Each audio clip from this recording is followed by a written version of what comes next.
언니들, 오늘 아침 거울 보고 혹시 한숨 쉬셨나요? 어제 저녁에 국물 먹지 말 거라면서 팅팅 부은 얼굴 때문에 속상했던 적 다들 있으시죠? 저도 다이어트 전문가라고 일하고 있지만 사실 20대 초반까지는 소금 공포증이 정말 심했어요. 짠 거 먹으면 바로 살로 간다고 생각해서 닭가슴살에도 소금 한 톨 안 뿌리고 밍밍하게 먹었거든요. 그런데 이상하게 살은 안 빠지고 몸은 축축 처지고 무엇보다 미칠 듯이 단 게 당기는 거예요. 혹시 언니들도 지금 억지로 싱겁게 드시면서 이게 건강한 거야 라고 참고 계시진 않나요? 제가 딱 그랬어요. 소금을 줄이면 붓기가 빠지고 체중계 숫자가 줄어들 거라고 믿었죠. 실제로 처음 며칠은 수분이 빠지면서 몸무게가 줄어들긴 해요. 그런데 그 뒤가 문제였어요. 머리는 멍하고 운동할 힘은 하나도 없고 밤만 되면 초콜릿이나 빵 같은 탄수화물이 미친 듯이 생각나는 거예요. 의지박약이라고 자책했는데 알고 보니 그게 제 잘못이 아니었어요. 우리 몸이 소금 좀 줘!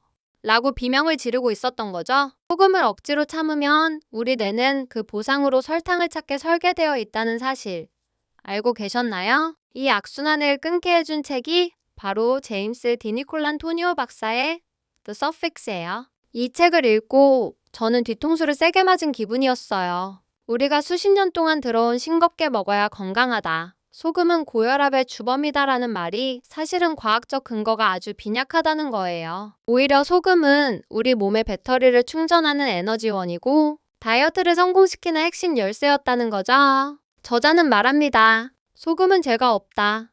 당신이 뚱뚱하고 아픈 이유는 소금 때문이 아니라 소금을 피하려다 먹게 된 설탕과 가공식품 때문이다 라고요. 그럼 왜 우리는 그동안 소금을 악당 취급했을까요? 책에서는 아주 흥미로운 역사적 사실을 알려줘요. 과거에는 소금이 귀해서 하얀 금이라고 불렸잖아요.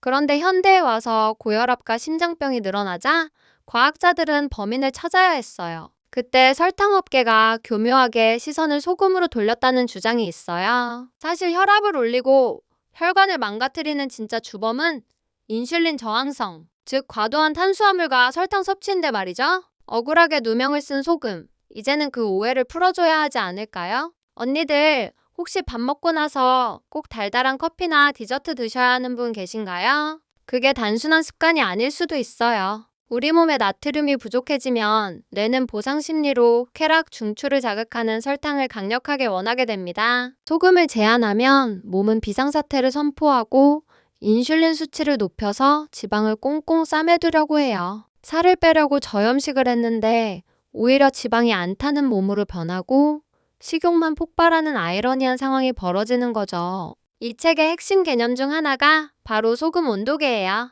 우리 몸은 아주 똑똑해서 필요한 만큼의 소금을 섭취하도록 조절하는 기능이 내장되어 있어요. 마치 목마르면 물을 마시는 것처럼요. 그런데 우리는 지난 수십 년간 의학계의 경고 때문에 이 본능적인 소금 온도계를 무시하고 살아왔어요. 소금이 당기는 건 내 몸이 필요로 한다는 신호인데 그걸 죄책감으로 억누르니까 스트레스 호르몬이 나오고 몸의 균형이 깨지는 거예요. 특히 저처럼 운동하는 분들이나 다이어트 중인 언니들은 땀으로 소금 배출이 많기 때문에 더더욱 소금이 필요해요. 혹시 자리에서 일어날 때 핑 하고 어지럽거나 조금만 움직여도 심장이 쿵쿵거리고 숨이 차시나요? 이게 단순히 체력 부족이 아니라 저혈량증일 수 있어요. 소금을 너무 적게 먹으면 혈액량이 줄어들거든요. 피가 부족하니까 심장은 더 빨리 뛰어야 하고 뇌로 가는 산소가 부족해져서 어지러운 거예요. 저도 예전에 다이어트 할 때 유산소 10분만 해도 죽을 것 같았는데 소금을 충분히 챙겨 먹고 나서는 1시간을 달려도 거뜬해졌어요. 소금은 천연 부스터이자 피로회복제였던 셈이죠. 그리고 소금이 부족하면 우리 몸은 뼈에서 칼슘과 마그네슘을 빼내온다는 무시무시한 사실. 나트륨을 아끼기 위해 신장이 작동하면서 오히려 다른 중요한 미네랄들을 소변으로 배출해버린대요. 다이어트 하다가 눈밑 떨리고 쥐나고 골다공증 걱정되시는 언니들 계시죠? 영양제 챙겨 드시는 것도 좋지만 기본적으로 소금 간을 충분히 하는 게 먼저예요. 소금은 미네랄의 중심을 잡아주는 기둥 같은 존재니까요. 뼈 건강 지키려면 우유가 아니라 소금이 필요할 수도 있다는 거죠. 특히 임신 준비 중이거나 임신하신 언니들은 더 집중해주세요. 저체중아 출산의 원인 중 하나가 저염식일 수 있다는 연구 결과도 있어요. 태아의 성장과 혈액량 증가를 위해서는 충분한 소금이 필수적입니다. 저도 나중에 결혼해서 아기를 갖게 된다면 절대 저염식은 하지 않을 생각이에요. 우리 몸이 짭짤한 게 당길 때는 그럴 만한 이유가 있는 거니까. 입덧이나 특정 음식에 대한 갈망을 무조건 참지 말고 내 몸의 목소리를 믿어주세요. 자, 그럼 도대체 얼마나 먹으라는 거야? 궁금하시죠? 책에서는 하루에 3g에서 6g 정도의 나트륨, 소금으로 치면 약 1.5티스푼에서 3티스푼 정도를 권장해요. 하지만 저울 들고 다니면서 잴 필요는 없어요. 가장 좋은 방법은 음식이 맛있게 느껴질 때까지 간을 하는 거예요. 혀가 짜다고 느끼면 그만두고 싱겁다고 느끼면 더 넣으세요. 단, 여기서 중요한 건 어떤 소금을 먹느냐입니다. 라면 국물이나 과자에 묻은 정제염 말고요. 미네랄이 풍부한 천연 소금을 드셔야 해요. 히말라야 핑크솔트, 켈트 소금, 혹은 우리나라에 좋은 천일염 같은 거요. 이런 진짜 소금들은 단순히 짠맛만 내는 게 아니라 우리 몸에 필요한 80여 가지 미네랄을 함께 공급해줘요. 물 마실 때 소금 한 꼬집 타서 마시는 것도 정말 좋은 방법이에요. 아침에 일어나서 따뜻한 소금물 한 잔이면 하루 에너지가 달라집니다. 다이어트 한다고 쓴 채소 억지로 씹어 삼키지 마세요. 브로콜리나 시금치 같은 채소에 좋은 소금과 올리브유를 곁들이면 훨씬 맛있고 흡수율도 높아져요. 쓴맛을 소금이 잡아주거든요. 이렇게 먹으면 포만감도 오래가고 무엇보다 식사 시간이 즐거워져요. 맛없어야 살 빠진다는 편견, 이제 버리셔도 됩니다. 맛있게 간을 맞춰 먹어야 다이어트를 오래 지속할 수 있고 요요도 안 와요. 요즘 키토제닉이나 저탄고지 하시는 언니들 많으시죠? 탄수화물을 줄이면 인슐린 수치가 떨어지면서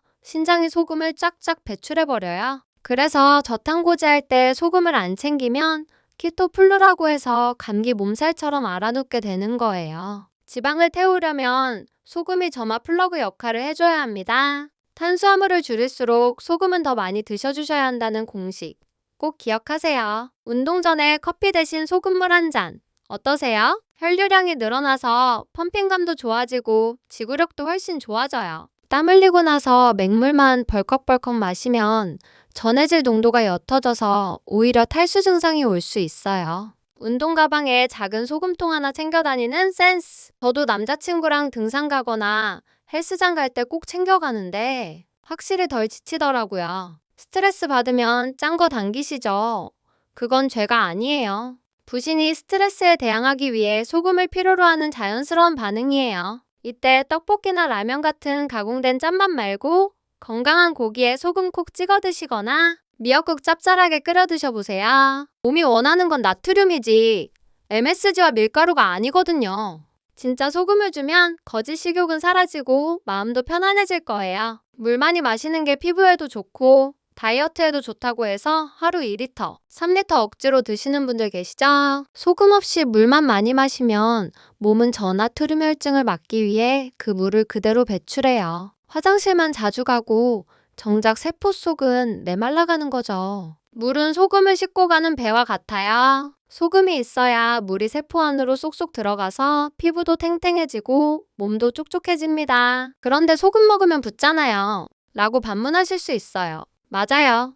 갑자기 많이 먹으면 일시적으로 붓습니다. 하지만 그건 몸이 나트륨을 저장하고 싶어서 수분을 잡고 있는 정상적인 반응이에요. 며칠 꾸준히 드시면 몸이 이제 소금이 충분히 들어오는구나. 안심하고 수분 균형을 스스로 맞춥니다. 오히려 만성적인 저염식이 인슐린 수치를 높여서 신장이 소금과 물을 배출하지 못하게 꽉 잡고 있게 만들어서 살찐 붓기를 만든다는 거.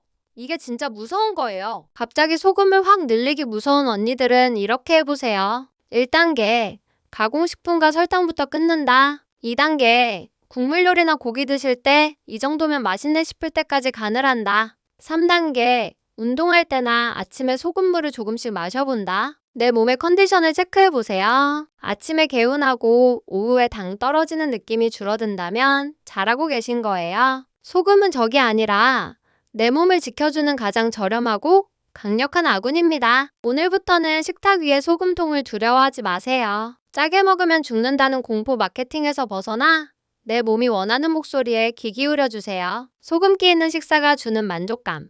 그리고 그 뒤에 따라오는 활기찬 에너지를 느껴보셨으면 좋겠어요. 우리가 다이어트를 하는 건 단순히 마르기 위해서가 아니라 더 건강하고 활력 있게 살기 위해서잖아요. 맛있게 짭짤하게 먹고 더 건강해지자고요. 자, 오늘 영상 보시고 나 소금 좀 더 먹어야겠는데 생각이 드셨다면 당장 부엌으로 가서 좋은 소금 한 꼬집 드셔보세요. 오늘 내용이 도움되셨다면 구독과 좋아요 꾹 눌러주시고 소금에 대한 언니들의 생각이나 경험담 댓글로 남겨주세요. 그럼 우린 다음 영상에서 더 건강해진 모습으로 만나요.